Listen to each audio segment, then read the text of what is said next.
दुनिया में ऐसे देश हैं जो बोते भी हैं तो आतंकवाद, उगाते भी हैं तो आतंकवाद, बेचते भी हैं तो आतंकवाद और निर्यात भी करते हैं तो आतंकवाद।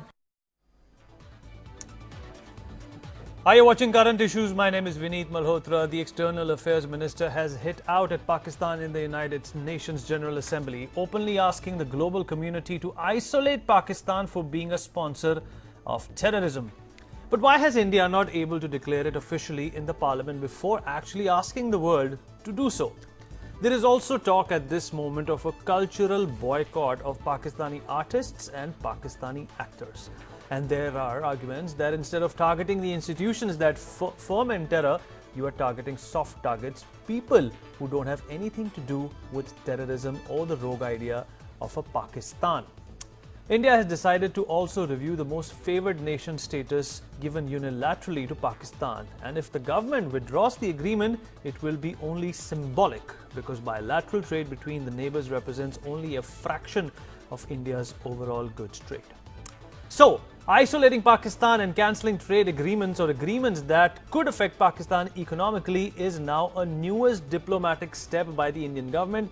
And will it serve the purpose? We will find out with our guest who will be joining me on Current Issues. Let me start by welcoming Mr. R.P. Singh, who is a spokesperson for the BJP party, Mr. Rohan Gupta, spokesperson for the Congress party, and Javed Naqvi, who is a senior journalist with The Dawn.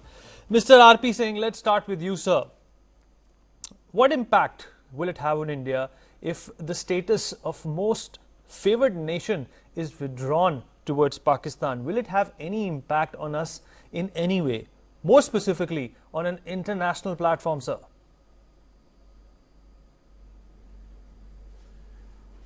Ultimate objective is to isolate Pakistan in the world platform and isolate him among the all nations, and also making it clear that Pakistan is a terror nation today. It's the perpetrator of terrorism in the world, not only in India. It's perpetrator of terrorism in Afghanistan, Bangladesh, even to this extent America to a certain extent, because Osama bin Laden was there, and to Australia and for the recent instance. So that's the ultimate objective. One, that to isolate him whatever the world that it is a terror nation. Second, also trying to tighten all ways, using all modes, diplomatic, political, economical, military. I mean, I'm saying we'll use all modes to give the rebuttal whatever can be possible in all to Pakistan, whether it's the Uri attack and other attacks which they have done on India. Okay, Mr. Singh, you know, we are talking about isolating Pakistan internationally and diplomatically.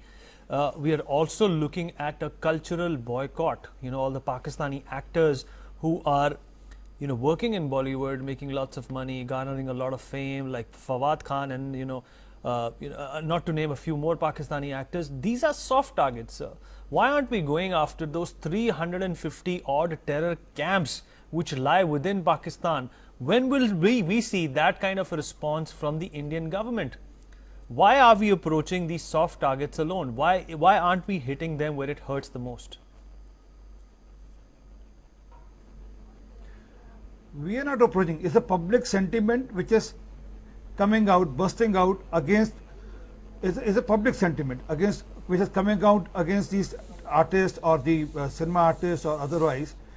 But as far targeting the military camps or doing, I initially said, all options are being explored. All options will be taken to task, whether it's diplomatic, political, economical, and military too. And in that military too comes targeting the terror camps also. But for that, I mean, that can't be decided here. That has to be left to the military and the strategists who will work on it. From our side, is a clear indication of military. Let them decide how they want to strike, where they want to strike, and what will the outcome. They have to decide, not us. So it's not in the TV channel. I'm hopeful they're doing the needful, what else we've done on that point also, on that front also. Okay, Mr. Javed Naqvi, coming to you, sir. India's total business, you know, in the last fiscal period amounted to somewhere close to $700 billion. And whereas if we talk about Pakistan, it did not exceed even $3 billion. So, if we talk about India's response, whether be it, the Indus Water Treaty or withdrawing the status of most favored nation, Pakistan is likely to be at, the losing end of this entire bargain. So, but what do you think about Pakistan's reaction if India does go ahead and, makes changes in this most preferred nation agreement that there is between these two countries? How will Pakistan respond or react to it? They haven't accorded us, the same respect. They haven't accorded us the same status.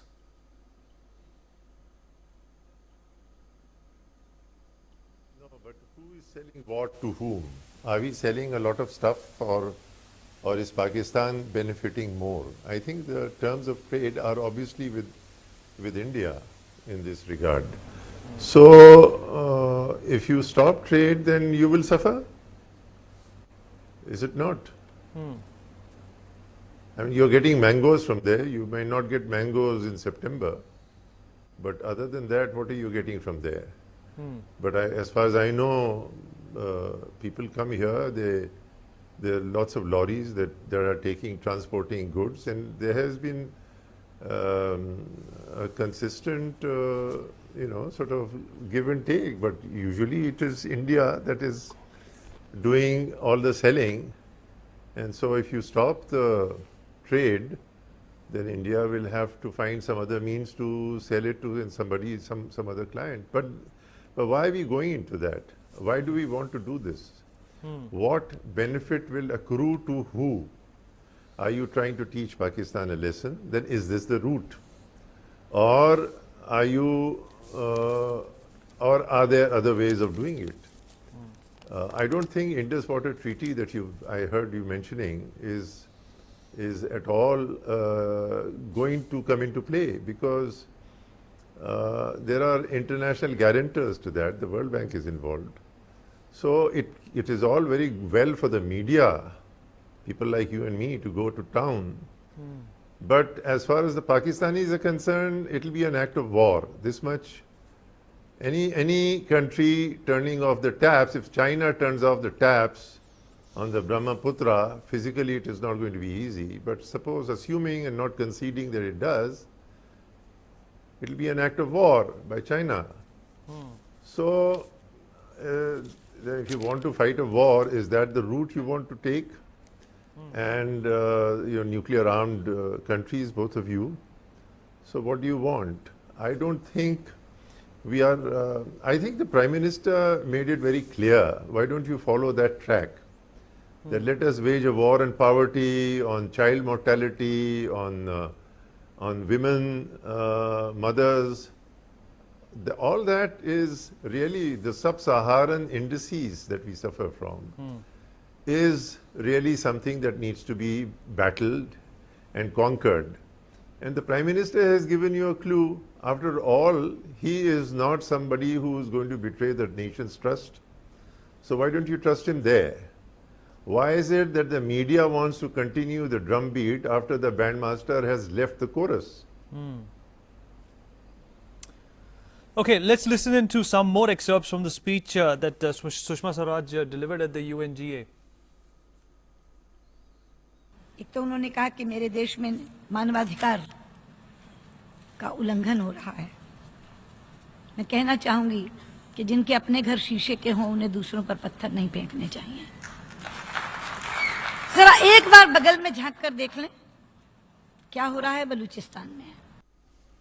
Okay, let's go across to Mr. R.P. Singh once again and try to figure out the impact that Pakistan will probably have to face if India does, turn off that tap. According to Mr. Naqvi, it will be considered an act of war, but we are targeting the trade practices and, the trade agreements between India and Pakistan.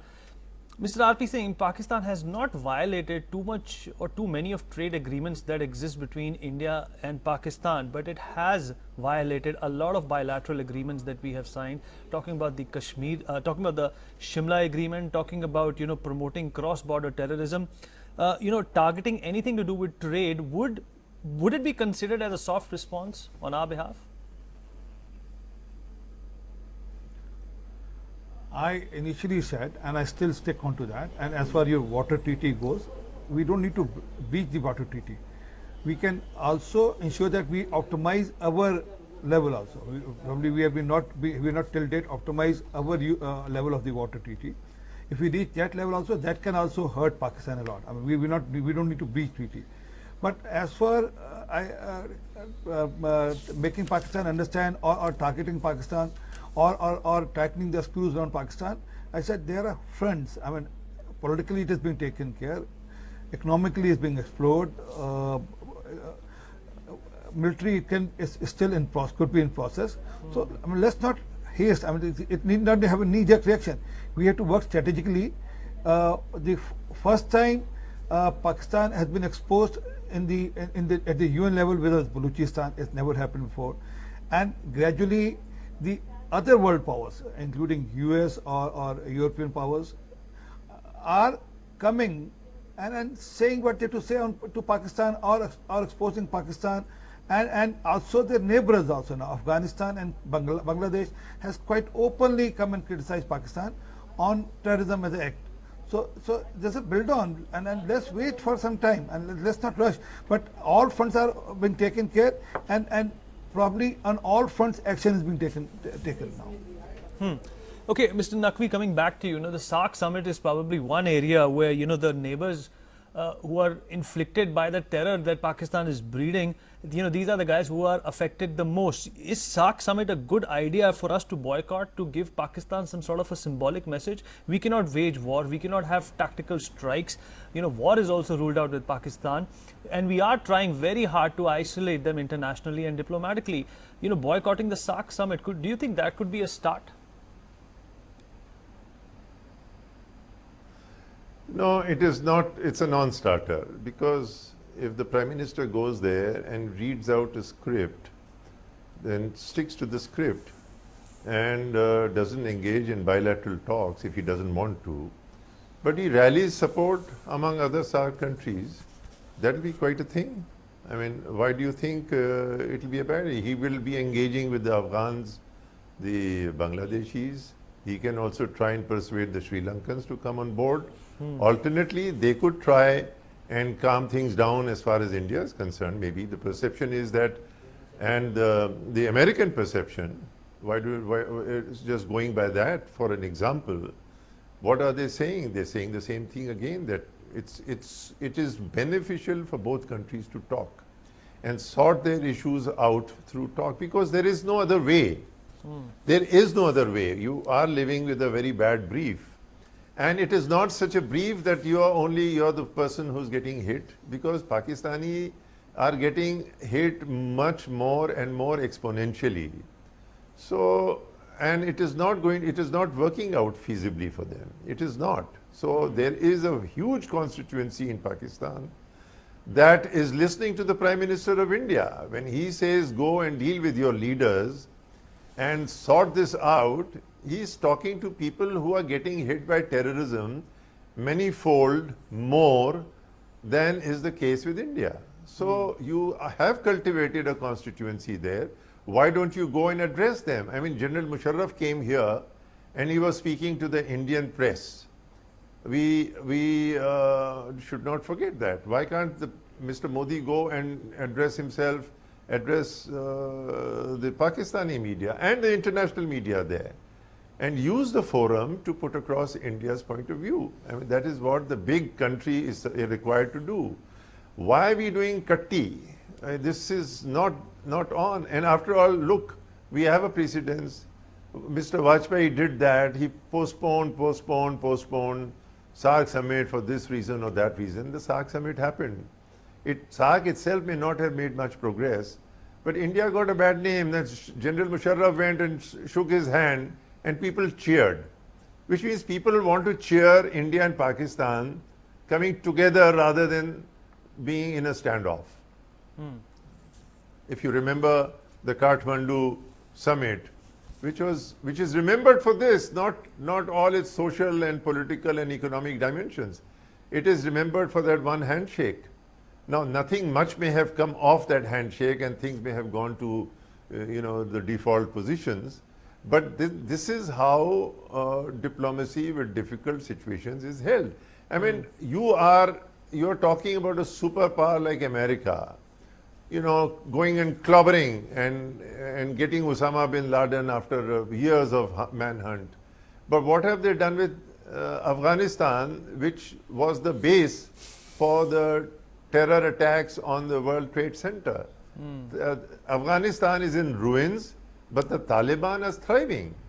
So military option, even from the superpowers point of view, even the Americans, I mean, what is the debate going on there? That we made a mistake in going into Iraq. Military option, you want to regret it later. And there may be not, you see, and America is dealing with non-nuclear states. You are dealing with a nuclear state. That is another handicap or, a factor in this equation. So I don't see any progress other than through dialogue, and India has a very good brief. It has a very good, and the two leaders had come to this understanding that there will be people who will try to distract us, they will try to trip us up through terrorism. Let us not agree, let us now agree that we will not let terrorism disrupt this, that let our dialogue be irreversible, that we will make some progress out of this. And how many times we came close to a solution even on Kashmir. Kashmir is not that intractable. I think Tamil Nadu and Karnataka may be more difficult than Kashmir, really, seriously speaking. Kashmir was on the platter between Musharraf and Manmohan Singh, and between Musharraf and Vajpayee also. It is the most doable thing. There are vested interests on both sides that do not want that to happen. We have to deal with that.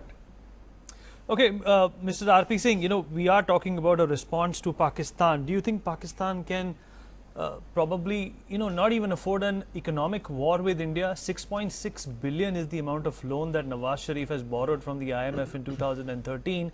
And before the end of this year, he has to clear that loan. 90% of the water, that goes through the treaty that we have with them, is used for agriculture in Pakistan. Anything to do with the, that disrupts the economic strata will definitely be worse than war for Pakistan. That's what I initially said. Diplomatically, we are trying to isolate them with the World Forum. Sushma ji did it, and yesterday. Now, politically, Modi ji is speaking across the border to the people of Pakistan and telling them what sort of rulers they have, what they need to do, and talking about poverty, illiteracy in their country.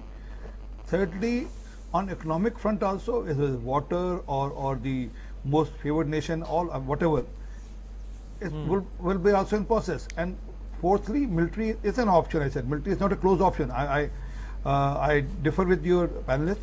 Military is not a closed option, and even although we understand it's a nuclear nation, but still there are ways where there can be surgical strikes, or there can be strikes which probably would not lead to the nuclear flashpoint. But there are options, and that options are also being weighed and measured by the government, and especially by the military itself. And army has been given a free hand to work on it. But it's the first time that Pakistan is being cornered, has been tightened from all corners now. It's not only merely diplomatically, merely politically, merely economically. So it's all let me also get an opening reaction from Mr. Rohan Gupta. Mr. R.P. Singh, let me come back to you, sir. Rohan Gupta wants to come in. Mr. Gupta, unfortunately, we are dealing with a neighbor, we are dealing with an opponent that does not believe in a fair game, does not believe in a fair play. There is a list of options that we can exercise against Pakistan, but how swiftly should we act against them? Because any delay, any procrastination could be rendered as weakness on India's part. Yeah, you are absolutely right. We have seen that now 10 days have passed since this incident, and in name of strategical restraint, there is strategical inaction by the government. Whatever they are talking right now, whether it is MFN or putting economic curbs on Pakistan, this should have been initiated immediately. Congress has never told that you don't go for strategic refrain, but that doesn't mean that your policy should be aimless. There has to be some action. There are many ways the pressure could have been put on Pakistan in last 10 days. But I think government is busy doing Man Ki Baat, and rhetorics are prevailing today rather than action. What do you think the government could have done differently in these last 10 days since the Uri attacks? See, basically the first thing government should have done is to call a special session of parliament and could have declared Pakistan a terror state. These must have sent a very strong message across the international fraternity about the India stand. They could have removed their MFN status immediately. There is no need to take 10 days for that. They could have stopped all economic relations with Pakistan. They could have reduced the power of Pakistan High Commission in India.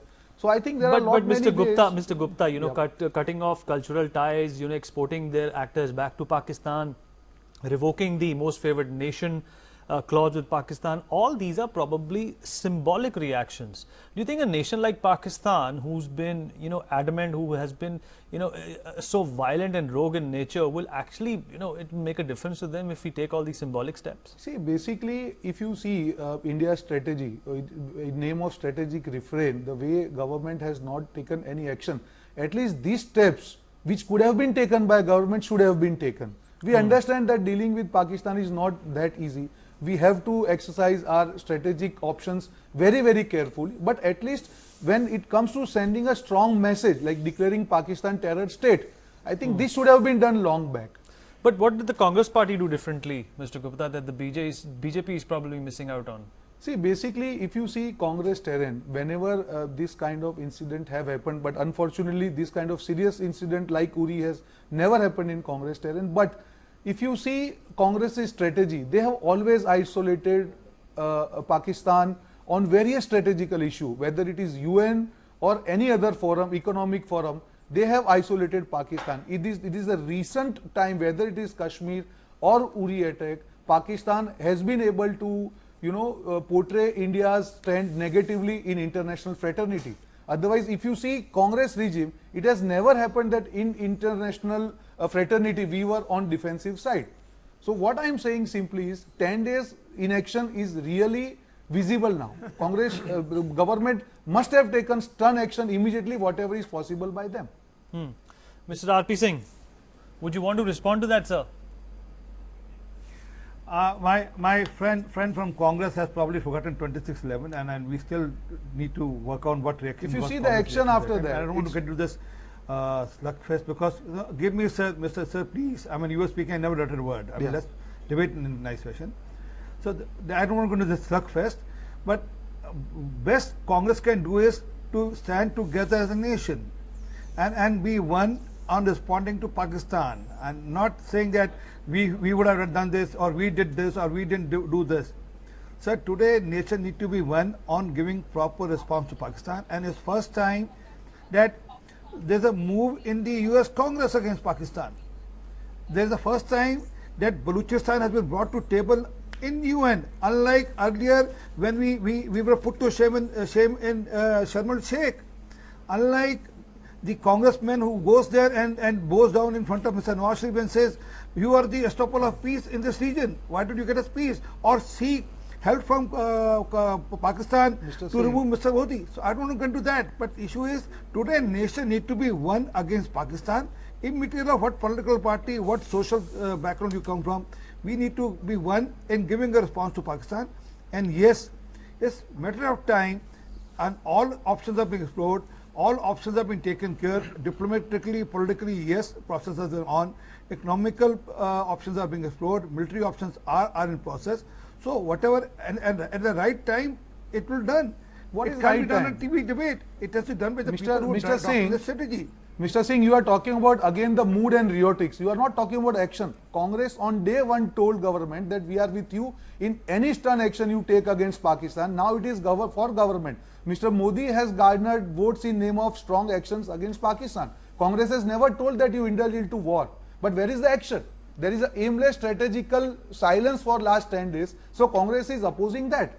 And again, you are saying that Congress is talking this or no, that is wrong. Again, nobody, Mr. Nawaz Sharif's birthday, who has told Mr. Modi to show the sentiments for Pakistan? Where is the action? There is absolutely no action for last 10 days. And now government is holding Congress responsible for What their two inaction. I don't congressmen think that is right. has moved in Where the is the Congress, action? in What US action is Congress, taken by you are except not talking aware of about it. these on Man Sir, Ki you are Baat? not aware of it. I Probably don't see any you are action. not updated. You please talk go about and action on scan government's the part in newspapers last 10 and days. the media reports of last 10 days and come better prepared in the debate. What You is are the not action? well prepared for this debate. What is You the are not aware of all what is action the which has concrete done. action in last 10 days? Sir, I am asking you, as per you, what should be the No, complete you have action to other answer. than You are in politically government. putting pressure You have on to them reply. I am politically? asking very straight Sir, question. no, I'm saying, What I'm is the asking you, action what taken was the by action after BJP 26/11? government in last I'm 10 asking you, days? what was the action after You give me one single 26/11? answer. Mr. Manmohan Don't Singh, divert. Prime Minister Manmohan Singh went to Sharma Sheikh. Mr. and Singh, put the don't nation talk to shame about by all saying, that. You "Oh, please there can simply be- there is a reply. terrorist act in What is Balochistan, the but action India is taken by responsible." government What are in talking last about? 10 days? He made India responsible for I action don't in think so. You Balochistan. are answering You my should be question because shameful you for don't that. have answer Rather to than my we have put question. the ball in the other I have court already and told saying what Balochistan government is should have suffering been because of done Pakistan doing. today. Rather It's a than doing complete that, reversal of your what has Prime happened. Minister is doing Man Ki Baat. You are talking about rhetorics. You are talking about sending the artist back Man Ki because Baat you do is not to have address answer. the nation. You are And totally there is a lost. political speech There is which a was given policy for the paralysis. people of There is Pakistan. in So name of don't tell us strategical what Prime restraint. Minister is There doing. is Your inaction Prime by Minister your was not government, aware. and He you are was trying mum. to justify He was a that. mum saying instead You of a do mom not have saying. any kind of reply to Pakistan's acts, and you are How just can you keeping justify silent. the act of After Salman 10 Rushdie? days, your Okay. government is Went and telling We don't you have to much time talk left about on the it. show. and Let me said, also get you are the Mr. God. Singh, Mr. You Singh, will we save have run us. out of time, You are Mr. the Singh. person who will bring peace to this region. Mr. What Singh, I'm talking Mr. about. Singh, we have run out of time, sir. A closing remark from Mr. Naqvi. Mr. Naqvi, how long is Pakistan going to play the victim card at the UN General Assembly? When will that stop? I think I think India, first of all, does not have an appetite for war. It has been shown time and again. After Kargil, Mr. Vajpayee just scraped through. In fact, his vote count went down, and he just won by a whisker. After the the Mumbai attack, Manmohan Singh didn't do a thing, and he won the elections comfortably. After Bangladesh, Indira Gandhi had to impose emergency. Her popularity dipped. You can win one battle, but you cannot impress India with wars. This is the first lesson that I have learned as a journalist from watching all these conflicts. So this is, I think this was behind Mr. Modi's mind when he took this very clear and intelligent about turn in Kerala the other day. And I don't know what this idea about why is Congress poking BJP in the eye. Mr. Naqvi, are they ready apologies for it? for cutting you short, do sir. Do they know Mr. what Naqvi, the consequences will be? Apologies for cutting you short, sir. Thank you. Sir, we have run out of time. Thank you. We have in fact exceeded our time limit at this point in time. I'd like to thank my guests, Mr. R.V. Singh, Rohan Gupta and Mr. Javed Naqvi. Thank you so much for joining us and being here on Current Issues. That is all we have on the show. We'll see you tomorrow again. Keep watching News World India. Thank you.